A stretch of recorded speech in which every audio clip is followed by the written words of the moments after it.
Hello, I'm Joseph Michelli, certified speaking and customer experience professional, providing virtual keynotes, training, and consulting services every day of this pandemic. Thank you for joining me on this series, It's Emotional, Creating an Unprecedented Team and Customer Experience. These short presentations are designed to offer tools to help you manage your emotions and to support the emotional journey of your prospects and your customers. This installment is titled, Flip the Feeling. I have an unusual perspective when it comes to the emotional impact of this pandemic. My views are shaped by working as a licensed clinical psychologist early in my career and helping people deal with anxiety, depression, loneliness, and isolation. It's also affected by the last 20 plus years of my career, where I've helped mostly Fortune 500 leaders create positive emotional bonds with their customers. I share that context because I'm about to say something outrageous, and I hope you'll stay with me after I utter it. Okay, here goes. I'm convinced that loneliness, anxiety, sadness, and the loss of control emerging from the pandemic can be a positive. But only positive if, and it's a big if we learn lessons by flipping our feelings. Each negative experience, when flipped, can teach us what is truly important. Loneliness teaches us the importance of other people. Anxiety teaches us what we fear losing. Depression teaches us the importance of hope. In a recent article for Psychology Today magazine, Dr. Jamie Aiton notes that researchers reviewed studies on the toll that quarantine takes on people's mental health.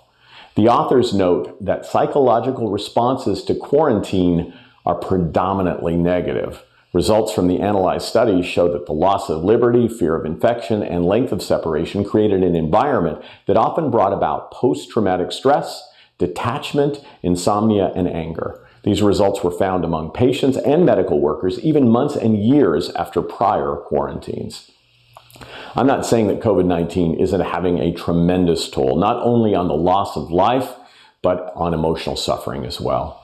I am saying, however, that on the backside of each emotion is a lesson. From a business perspective, here are a couple of lessons I'm sharing with my clients. Number one, your investments in effort-reducing and contactless technologies did pay off during the pandemic. But emotions of isolation show us that technology alone can't fully serve the emotional needs of your team members and customers. Number two, losing control during the pandemic showed us the importance of giving customers as much control as we can operationally provide to them. Three, the confusion many of us encountered with rapidly changing health guidelines helped us all appreciate the importance of transparently sharing the most accurate information possible with team members and customers. And four, the sadness and despair many of us felt during quarantine offer insights as to why we should be purveyors of realistic hope. As it relates to hope, I'm cautiously optimistic about better treatments and a vaccine. I want to believe that this scourge will be wiped away for good. In the meantime, I suspect there will be many negative emotional experiences ahead, and I personally will be looking to flip each to see the positive lessons that can be learned. I'd love to talk to you about what you're learning from the negative emotional experiences you, your team, and customers are experiencing, and how you're leveraging those learnings to shape the way you'll be doing business going forward. Simply reach out to me at josephmichelli.com/contact. And if you found value in this post, please like it and share it with a friend or colleague. Be safe and be strong.